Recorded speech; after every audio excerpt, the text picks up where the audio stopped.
Saraswati by Saraswat ocean of knowledge के इस video में आपका स्वागत है। इस वीडियो में माइक्रोस्पोरोफिल स्टेमन अर्थात लघु बीजाणु पर्ण पुंकेसर की संरचना तथा लघु बीजाणुधानी की संरचना के संबंध में अध्ययन करेंगे। अतः 12th एवं नीट के छात्र विशेष ध्यान दें। जैसे बताया कि पुंकेसर नर जननांग होता है पुष्प का। अतः microsporophyll is the male reproductive organ of a flower. Microsporophyll is the male reproductive organs of a flower. Microsporophyll या स्टेमन के 3 भाग आपको बताए थे: एंथर परागकोश, फिलामेंट पोतंतु, कनेक्टिव योजी। इसमें एंथर जननक्षम भाग होता है। सामान्यतः एंथर डाइथिकस तथा टेट्रास्पोरेंजिएट अर्थात 2 पिंडों का बना होता है और एक परागकोश में 4 लघु बीजाणुधानियाँ होती हैं। अतः इसे टेट्रा माइक्रोस्पोरेंजिएट भी कहते हैं। लेकिन कुछ पौधे हैं जैसे मालवेसी कुल के गुड़हल है, इसमें मोनोथिकस पुंकेसर होता है और अतः उसमें लघु बीजाणुधानियों की संख्या 2 होती है।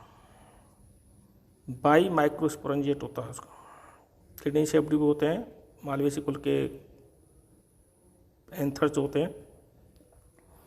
अब एंथर्स के विकास की बात करें या माइक्रोस्पोंजिया की।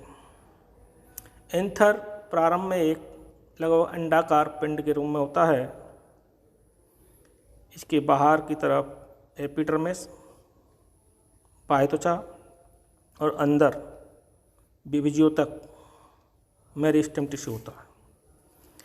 इस अंडाकार संरचना के चारों कोनों पर एक एक कोशिका भोज्य पदार्थ संचित करके बड़ी हो जाती है।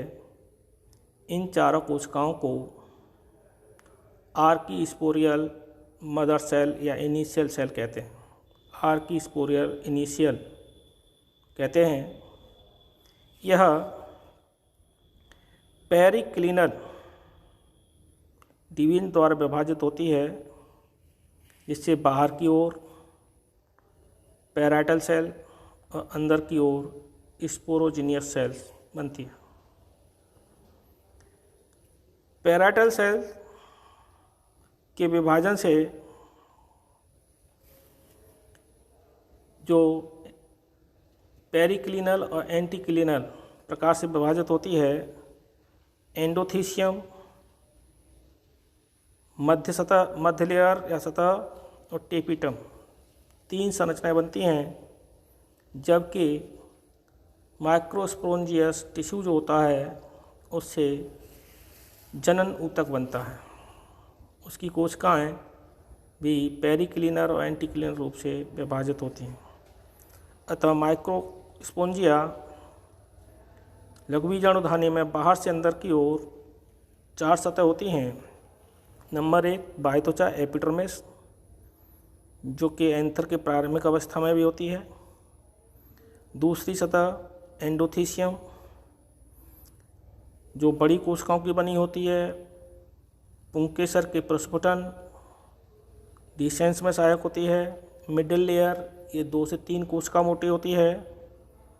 और टेपिटम बीजाणु धानी की भित्ति की सबसे अंतिम कोशिका होती है, सतह होती है, जो स्पोरोजिनियस टिश्यू तथा माइक्रोस्पोर मदर सेल्स और उससे बनने वाले पोलन ग्रेन्स या माइक्रोस्पोर्स के पोषण में सहायक होती है। टेपिटम 2 प्रकार की होती है। एक तो होती है पैराइटल, बीजाणुधानी की अंदर की सतह पर लगी होती है चारों तरफ से, और दूसरी होती है अमीबॉइड। अमीबॉइड या ग्लैंडुलर कह सकते हैं, स्राव करके इन्हें माइक्रोस्पोर्स को पोषण प्रदान करती है। आगे थोड़ा सा है, cavity of microsporangium is filled with microspore mother cells और pollen mother cells which produce haploid microspores pollen grains through meiosis.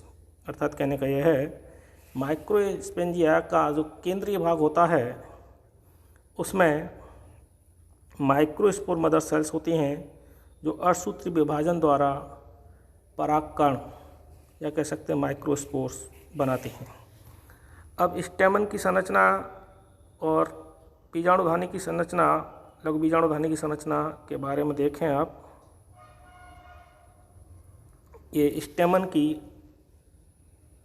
अनुप्रस्थ काटेंगे तो दिखाई देगा, इसमें बाहर की तरफ ये एपिडर्मिस है, एपिडर्मिस से रेडियल कोशिका, बड़ी कोशिकाएँ जो ही है, ये एंडोथीसियम है। एंडोथीसियम के बाद चारों कोनों में ये दो कोशिका मोटी सतह बनी हुई है, ये इसे मिडिल लेयर कहते हैं। 2 से 3 कोशिका मोटी होती है, और अंदर जो कोशिकाएं हैं वो स्पोरोजेनस टिश्यू है, और इसके सहार में सतह बनी हुई है एक टेपिटम की, और बीच में एक कनेक्टिव टिश्यू होता है, कंडक्टिंग टिश्यू होता है, जो भोज्य पदार्थों के लवणों के पोषण में, ट्रांसपोर्ट में सहायक होता है। इसकी और डिटेल में थोड़ी संरचना देखें तो ये कोने एक भाग काटा है इसमें, एपिडर्मिस, एंडोथीसियम, मिडिल लेयर 2 कोशिका मोटी, उसके बाद टेपिटम है, चारों तरफ कोशिका लगी हुई हैं, और माइक्रोस्पोर मदर सेल्स या स्पोरोजेनिक टिश्यू, इनके विभाजन से माइक्रोस्पोर मतलब पॉलन ग्रेन्स बनेंगे। ये स्टोमियम नाम दिया है यहाँ पर। कोशिका की बाह्य भित्ति जो होती है परागकोश की, वो छोटी होती है, और स्टोमियम सेल्स मतलब एंडोथीसियम की कोशिकाएं जो कुछ बड़ी होती है, जो पानी की कमी पर या सूखने पर सिकुड़ जाती हैं, और यहाँ से कोशिका भित्ति फट जाती है, या कह सकते हैं एपिडर्मिस की भित्ति फट जाती है, और इसी भाग से परागकण निकलते हैं, पॉलन ग्रेन्स इसी भाग से निकलते, इसे स्टोमियम कहा गया। ठीक, और थोड़ी सी संरचना आपकी डेवलपमेंट से संबंधित बताई।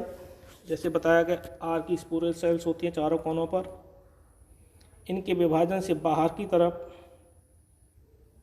Parietal cells, primary parietal cell बताया, और अंदर की तरफ प्राइमरी स्पोरेनियस सेल कोशिका बताई।